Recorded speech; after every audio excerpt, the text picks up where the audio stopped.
നമസ്കാരം. ഇന്ന് സംഭവിച്ച പ്രധാനപ്പെട്ട 10 വാർത്തകളിലേക്ക് ടുഡേയ്സ് ഹൈലൈറ്റ്സ് ആരംഭിക്കാം. സ്വാഗതം. സമാധാനത്തിന്റെയും ശാന്തിയുടെയും സന്ദേശവുമായി ഇന്ന് ക്രിസ്മസ്. പ്രാർത്ഥനയുടെ അകമ്പടിയോടെ ലോകമെങ്ങും വിശ്വാസികൾ ഉണ്ണിയേശുവിന്റെ പിറവി ആഘോഷിക്കുകയാണ്. പള്ളികളിൽ പാതിരാ കുർബാന നടന്നു. പതിവ് പോലെ നക്ഷത്രങ്ങളും പുൽക്കൂടും ക്രിസ്മസ് ട്രീയുമായാണ് നാടെങ്ങും ക്രിസ്മസിനെ വരവേറ്റത്. തൃശൂരിലും വിവിധ ദേവാലയങ്ങളിൽ തിരുപ്പിറവി കർമ്മങ്ങൾ നടന്നു. നൂറുകണക്കിന് വിശ്വാസികൾ പങ്കാളികളായി. തൃശൂർ ലൂർദ് കത്തീഡ്രൽ ദേവാലയത്തിൽ നടന്ന തിരുപ്പിറവി കർമ്മങ്ങളിൽ തൃശൂർ അതിരൂപത മെത്രാപ്പോലീത്ത മാർ ആൻഡ്രൂസ് താഴത്ത് മുഖ്യ കാർമ്മികത്വം വഹിച്ചു. ഉണ്ണിയേശുവിന്റെ തിരുസ്വരൂപവും പുൽക്കൂട്ടിൽ പ്രതിഷ്ഠിച്ചു. സീറോ മലബാർ ആസ്ഥാന ദേവാലയമായ എറണാകുളം സെന്റ് മേരീസ് ബസലിക്കയിൽ ഏകീകൃത കുർബാന അർപ്പിച്ച വികാരി ഫാദർ ആന്റണി പുതുവേലി. രാവിലെ 7 മണിക്ക് ചുരുക്കം ആളുകളെ പങ്കെടുപ്പിച്ചത് കൊണ്ടായിരുന്നു കുർബാന. അതേസമയം എറണാകുളം അതിരൂപതയിലെ ചില പള്ളികളിൽ സിനഡ് കുർബാന അർപ്പിച്ചു. ക്രിസ്തുമസ് പുലരിയിൽ വേദനയായി വാഹന അപകടം. 2 യുവാക്കൾക്ക് ദാരുണാന്ത്യം. കാടുകുറ്റിയിൽ നിയന്ത്രണം വിട്ട ബൈക്ക് മതിലിലിടിച്ച് കാടുകുറ്റി സ്വദേശി മെൽവിനാണ് മരിച്ചത്. മേലൂരിൽ ബൈക്ക് നിയന്ത്രണം വിട്ട് പാടശേഖരത്തിലേക്ക് വീണ് ഉറുമ്പൻകുന്ന് സ്വദേശി ബിനുവാണ് മരിച്ചത്. സംസ്ഥാനത്ത് ക്രിസ്മസ് ആഘോഷവേളയിൽ റെക്കോർഡ് മദ്യവിൽപ്പന. 3 ദിവസം കൊണ്ട് ബെവ്ക ഔട്ട്ലെറ്റ് വഴി മാത്രം 154.77 കോടിയുടെ മദ്യമാണ് വിറ്റത്.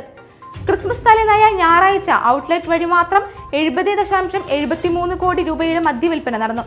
ക്രിസ്മസ് തലേന്ന് റെക്കോർഡ് വിൽപ്പന ചാലക്കുടിയിലാണ്.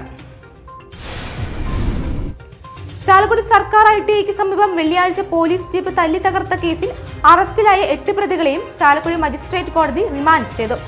SFI വനിതാ നേതാവടക്കം 3 പേരാണ് ഞായറാഴ്ച അറസ്റ്റിലായത്. ITIയിലെ തിരഞ്ഞെടുപ്പുമായി ബന്ധപ്പെട്ടുണ്ടായ തർക്കങ്ങളാണ് പോലീസ് ജീപ്പ് തല്ലി തകർക്കുന്നതിലേക്ക് എത്തിയത്.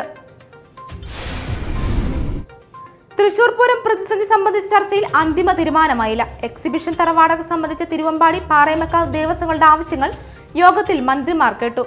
സർക്കാർ തലത്തിൽ കൂടിയാലോചിച്ച് തീരുമാനം 4-ന് കോടതിയിൽ അറിയിക്കുമെന്ന് മന്ത്രിമാരായ K രാധാകൃഷ്ണനും K രാജനും പറഞ്ഞു. മാള ബ്ലോക്ക് പഞ്ചായത്ത് കുഴൂർ പാറപ്പുറത്ത് വഴിയോര വിശ്രമ കേന്ദ്രം ആരംഭിച്ചു.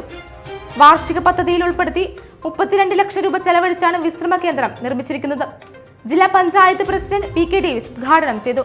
ബ്ലോക്ക് പഞ്ചായത്ത് പ്രസിഡന്റ് സന്ധ്യ നൈസൻ അധ്യക്ഷത വഹിച്ചു.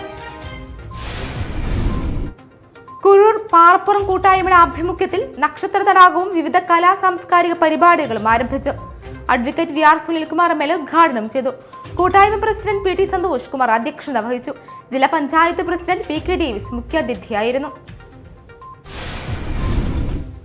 ശബരിമല ഭക്തർക്ക് അടിയന്തരമായി സൗകര്യങ്ങൾ ഒരുക്കണമെന്ന് ഹൈക്കോടതി.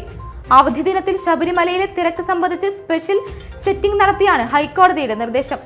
കോട്ടയം, പാല, പൊൻകുന്നം അടക്കമുള്ള സ്ഥലങ്ങളിൽ തടഞ്ഞു വെച്ചിരിക്കുന്ന ഭക്തർക്ക് അടിയന്തരമായി സൗകര്യങ്ങൾ ഒരുക്കാൻ ഹൈക്കോടതി നിർദ്ദേശം നൽകി. ഹൈലൈറ്റ്സ് വാർത്തകളുടെ വിശദമായ റിപ്പോർട്ട് അടുത്ത ന്യൂസ് റൗണ്ടപ്പിൽ കാണാം. ടുഡേയ്സ് ഹൈലൈറ്റ്സ് ഇവിടെ സമാപിക്കുന്നു. നമസ്കാരം.